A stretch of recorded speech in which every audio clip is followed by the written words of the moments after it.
나사가 놀라운 소식을 전해왔습니다. 화성의 공기로 산소를 만드는 데 성공했다는 것인데요. 이제 인류의 화성살이가 현실로 다가올지 모릅니다. 우주에 관심이 많으신 분들은 지금의 과학기술로는 화성 정착까지 오랜 시간이 걸릴 것이라 알고 계셨을 겁니다. 하지만 그 통념을 완전히 부숴버린 것이죠. 오늘은 이 놀라운 소식을 자세히 전해드리겠습니다. 바로 가시죠. 여러분, 영화 마션을 보셨나요? 리들리 스콧 감독의 SF 영화로 화성에서 펼쳐지는 생존기를 그리고 있습니다. 우주를 사랑하는 제게는 너무나 흥미로운 영화였는데요. 마션 이전의 우주 영화들은 외계인과 알 수 없는 물질 및 현상을 보여줌으로써 상상력을 자극하는 데 집중했다면, 마션에서는 과학적 사실에 근거한 생존기를 보여줘 더 흥미롭게 다가왔습니다. 영화 마션의 백미 중 하나는 식물학자인 주인공이 직접 감자를 재배하는 장면입니다.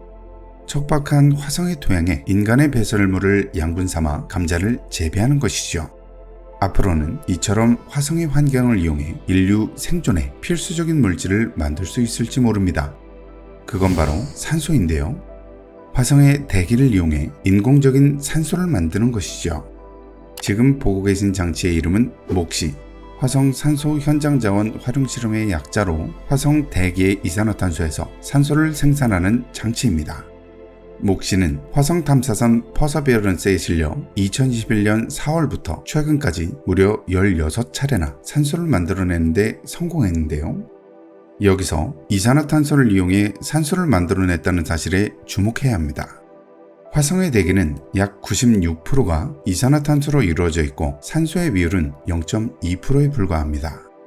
산소 비율이 약 20%이고 이산화탄소 비율은 0.042%인 지구와는 대조적인 것이지요.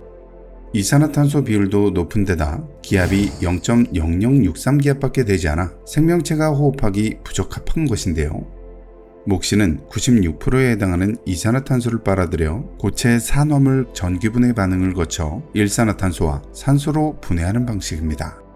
이는 나무의 광합성과 매우 비슷한 방식이기도 한데요. 지금부터 나사의 시스템 엔지니어 짐 루이스의 인터뷰 영상을 함께 보시죠. What happens is we have Mars atmosphere enter in this line, goes into the SOXY unit. It's then heated up to 800 degrees Celsius. We inject energy into the cathode and anode. And then what happens is the oxygen is separated from the CO2 and comes out this line over here. Very difficult to bring something from the surface of the Earth to the surface of Mars, and it costs millions and millions of dollars. So it's much easier and better for us if we try to get that resource from the planet. 우리는 이 인터뷰에서 화성 탐사 비용이라는 단어에 주목할 필요가 있습니다. 화성을 개척하는 일련의 과정에는 천문학적인 비용이 발생합니다. 지구의 환경이 황폐화되어 가고 지구 온난화가 가속화되는 현실에서 다른 행성을 개척해야 하는 것은 맞습니다. 인류 멸망이라는 위험부담 앞에서 새로운 가능성을 찾아야 하니 말이죠. 하지만 현실적인 걸림돌이 앞을 막는다면 그 과정에 제약이 걸릴 수밖에 없습니다. 나사의 발표에 따르면 2011년 발사된 큐리오시티의 예산은 총 25억 달러, 2020년 발사된 퍼서비어런스도 크게 다르지 않습니다. 무인 탐사 로봇인 큐리오시티와 퍼서비어런스도 엄청난 비용이 필요했는데, 사람이 직접 화성에 가서 활동한다면 그 비용은 천문학적으로 올라갈 텐데요. 목시가 이런 현실적인 제약을 없애줄 수 있는 것이죠. 이번 발표가 중요한 이유는 한 가지 더 있습니다. 화성에서 산소를 만드는 주 목적은 우주비행사의 호흡 용도도 있겠지만, 화성에서 지구로 돌아올 때 사용하는 상승선 로켓 추진제 목적도 있습니다. 산소는 상승선 질량의 78%를 차지합니다. 따라서 화성에서 산소를 조달할 수 있다면 산소를 지구에서 직접 가져갈 필요가 없어 비용을 크게 줄일 수 있는 것이죠. 나사는 산소 발생 장치를 시간당 3kg 정도 생산할 수 있을 정도로 확장하면 다음 화성 여행 때까지 상승선 발사에 충분한 양의 산소를 생산할 수 있을 것이라고 밝혔습니다. 목시는 단순히 산소를 만들어내는데 그친 것이 아닙니다. 생산량도 기존의 예상치를 뛰어넘었는데요. 화성 표면에서 우주비행사 4명을 이륙시키려면 많은 양의 산소가 필요합니다. 이때의 양은 대략 25톤 정도인데요. 목 씨가 지난 2년 동안 만든 산소의 총량은 122g, 시간당 12g 정도입니다. 이는 나사의 기존 목표치보다 2배나 많은 수치이죠. 화성의 날씨는 변화가 심합니다. 화성 탐사 로봇 퍼서베런스에는 기상 관측 탑재체인 메다가 탑재되어 있습니다. 퍼서베런스의 목 부위에 왼쪽으로 튀어나와 있는 부분이 메다인데요. 이 장치로 화성의 일기예보를 알 수 있습니다. 오늘 화성 예저로 크레이터 지역의 낮 최고 기온은 영하 22도, 최저 기온은 영하 83도로 평년과 비슷합니다. 바람은 초속 10m로 다소 강하게 불 것으로 예상됩니다. 지금 말씀드린 내용은 퍼서비어런스가 실제로 전해온 화성의 날씨입니다. 이와 같이 화성의 날씨는 극단적입니다. 연평균 기온은 영하 63도이지만 겨울철 햇빛을 못 받는 극지방은 영하 140도까지 떨어지는데요.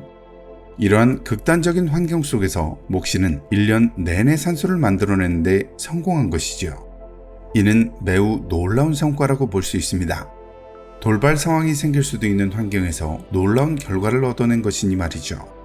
앞서 목씨가 만들어낸 산소의 양이 총 122g이라고 말씀드렸는데요. 이는 강아지 한 마리가 10시간 동안, 그리고 사람 한 명이 3시간 동안 호흡할 수 있는 양이라고 합니다.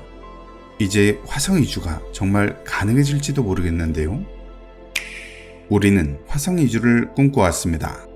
하지만 이제는 더 이상 꿈꾸는 것에 그치지 않고 실제로 인류의 발로 직접 화성의 땅을 디딜지도 모릅니다.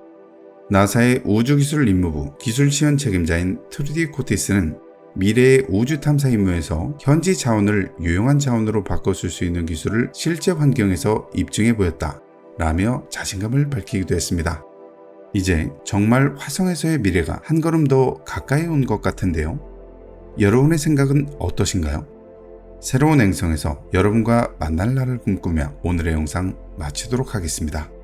좋아요와 구독은 영상 제작에 큰 힘이 됩니다. 시청해주셔서 정말 감사합니다. 지금까지 우주곰들이었습니다.